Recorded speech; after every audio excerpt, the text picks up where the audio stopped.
Today, we're going to learn about the different parts of a computer, starting from what you can see to the parts that are hard at work inside of the computer.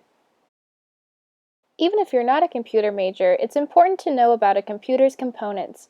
We use computers almost every day, and if something happens to go wrong, it's helpful to have an idea of what might be causing the problem.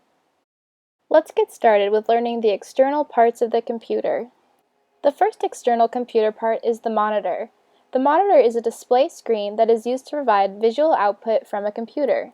It's what you, as a user, look at when viewing applications or software running on the computer. The next external part is the keyboard, which is used to enter data into a computer, such as numbers or even letters.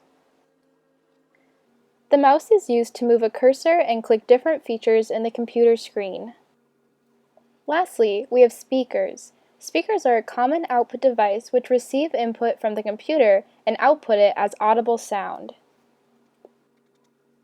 Having looked at the external components, we're now going to learn about the internal components, which are enclosed within a case known as the system unit. The first internal component is the Central Processing Unit, or CPU. It handles all instructions it receives from hardware and software that run on the computer. It is also often referred to as the brain of the computer. This is where calculations take place. The next internal component is Random Access Memory, otherwise known as RAM. It is a hardware device that allows information to be stored and retrieved on the computer. It also has volatile memory. This means that it requires power to keep data accessible, and if the power is turned off, all data in RAM is lost. Next is the hard drive. The hard drive's data is written using a magnetic head to platters on the device. It is a non-volatile memory hardware device that permanently stores and retrieves data on the computer.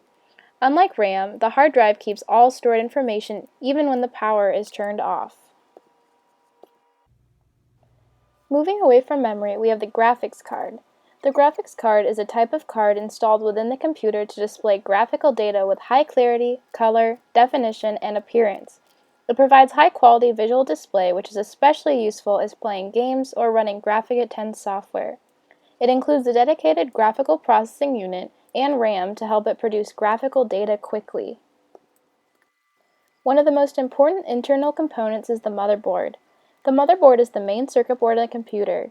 It's the backbone of the computer's central communications and is where all components in the computer connect. Attached to the motherboard is the CPU, RAM, and other expansion slots such as USB ports. It can also include controllers for devices like the hard drive, DVD drive, keyboard, and mouse. It's what makes everything in the computer work together. The last internal computer part that we're going to learn about is the Power Supply Unit, or PSU.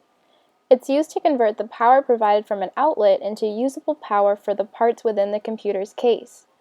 It converts alternating current, or AC, into a continuous form of power called direct current, or DC. It also controls overheating by controlling voltage based on the power supply. I hope this video helped you learn a little more about what makes up a computer and how each component has a special purpose in making the computer run.